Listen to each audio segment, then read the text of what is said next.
नमस्कार दोस्तों, पिछली वीडियो में हमने आपको बताया खर्चों को कम करने के बारे में। आज हम आपको दो किसानों की कहानी के माध्यम से समझाएंगे सेविंग्स और इमरजेंसी फंड्स के महत्व के बारे में।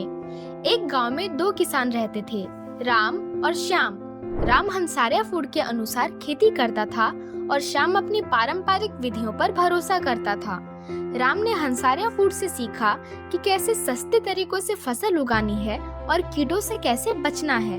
श्याम जो पारंपरिक तरीके से खेती करता था, वो महंगे बीज, खाद और कीटनाशकों का इस्तेमाल करने के बावजूद उसकी फसल की मात्रा और क्वालिटी दोनों में कमी थी। उसे अपनी फसल को बेचने के लिए मंडी लेकर जाना पड़ता था, लेकिन इतनी मेहनत के बावजूद उसे बहुत कम दाम मिलते थे। राम ने अपनी कमाई में से कुछ सेविंग्स की और कुछ इमरजेंसी फंड्स भी बनाए। श्याम ने अगले साल बेहतर फसल की आशा में अपनी कमाई को फिर से फार्म में लगा दिया। 5 साल तक इसी तरह काम करने के बाद उस गांव में भारी सूखा पड़ा।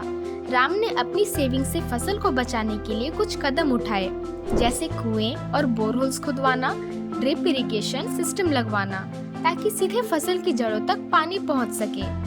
इन उठाए गए कदमों के परिणाम स्वरूप राम ने अपनी फसल का 65 से 70% हिस्सा खराब होने से बचा लिया, लेकिन कोई भी सेविंग्स न होने के कारण श्याम सिर्फ सरकारी मदद पर निर्भर रह गया और अपनी फसल का सिर्फ 30 से 35% बचा सका।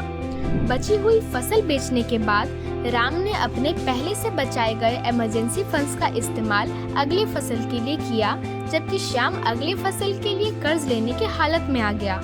तो याद रखिए, सेविंग्स और इमरजेंसी फंड्स न सिर्फ आपके व्यवसाय को सुरक्षित रखते हैं, बल्कि आपको आने वाले आपदाओं और मुसीबतों के लिए तैयार भी रखते हैं। अगले वीडियो में हम आपको बताएंगे किस तरह से श्याम जैसे किसान कर्ज लेने की मजबूरी से नहीं, बल्कि समझदार तरीके से क्रेडिट और लोन का इस्तेमाल करके अपनी खेती को और भी प्राकृतिक और सफल बनाने की दिशा में बदल सकते हैं।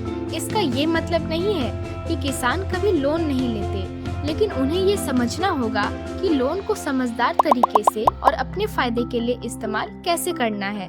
धन्यवाद।